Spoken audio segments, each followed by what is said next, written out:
I'm going to be doing a complete walkthrough on how to start investing your money into Robinhood for the first time, how to navigate the app, and how to start buying your first stocks or ETFs. Alright, so after you download the app, you're going to have this home screen here.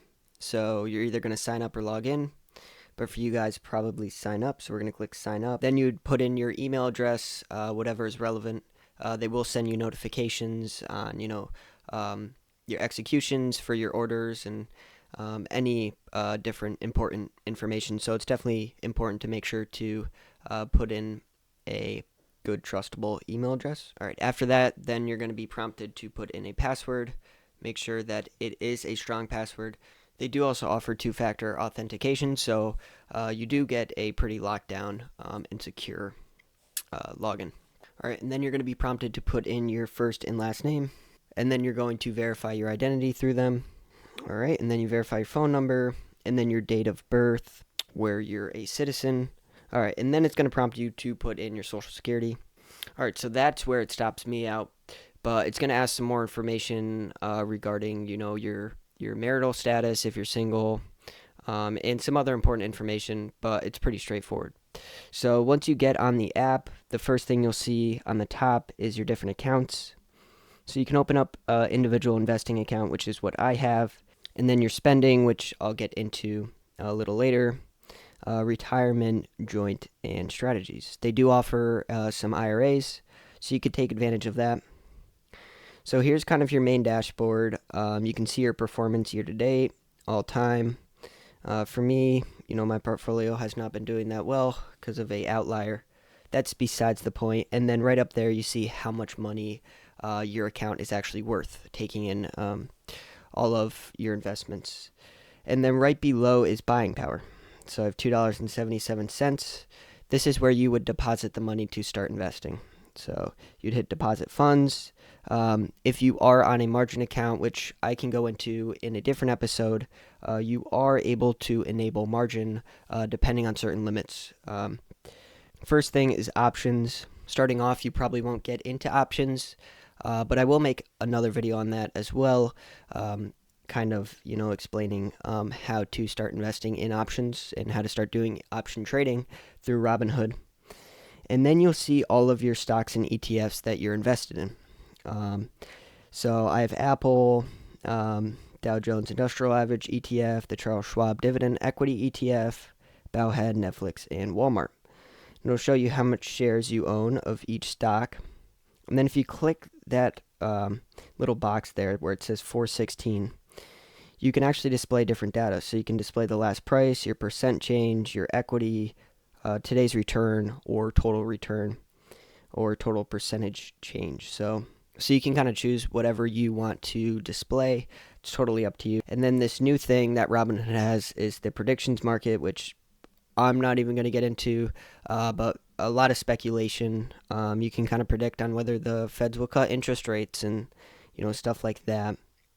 And then right below that is your realized profit and loss. So if I click that, you can see all of your closed trades, so how much profit that you've made. You can scroll through and get some more information. You can look at 1 week, year-to-date, max. In Robinhood, they do offer a Robinhood Gold subscription, which is $5 a month. All of that cash that's sitting around and has not been invested can sit and earn interest of 3.75%. The only downside is you do have to pay $5 a month. I don't have that, so my cash just kind of sits right there. And then right below that is a list. You can create your own watch list or screeners, and I just have a bunch of random ones, as well as your crypto. So if we click the next tab, this is a complete crypto tab, no equities. It gives you some important information, latest news on crypto, kind of your history here.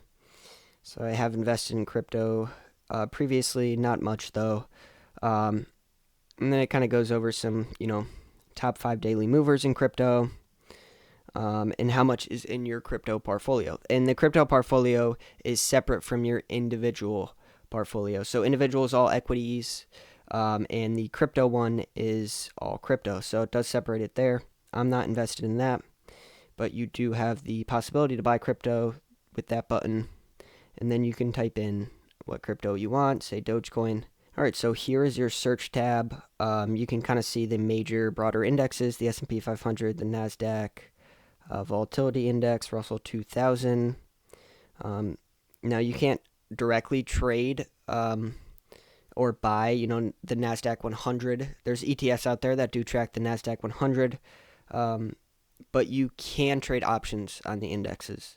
But that's for a separate video. And then it goes over your top movers, top crypto movers, and any earnings that have just came out. So a lot of the big banks right now are reporting their first earnings. The earnings season has officially kicked off for 2026.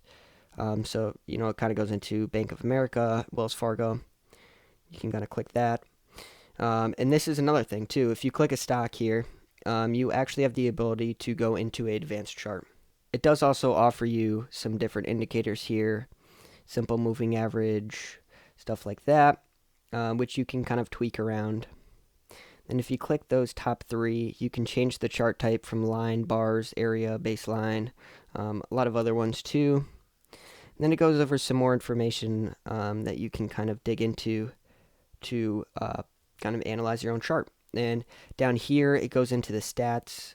So the spread, your bid, your ask, the volume, open, today's high, overnight volume, their dividend yield, their PE ratio, the CEO, some information about the company and their headquarters and employees, and then major news regarding that stock. And then some of the analysts right here. So 28 analyst ratings, 79% are saying buy, depending, on the stock. That could be different. For Bank of America, that's the case. You can kind of get some insight on top analysts in Wall Street. And then your trading trends, which I find pretty useful. So you can see how much insiders are trading. In December 2025, 18% were buying, 82% were selling. You can also see how much hedge funds are trading.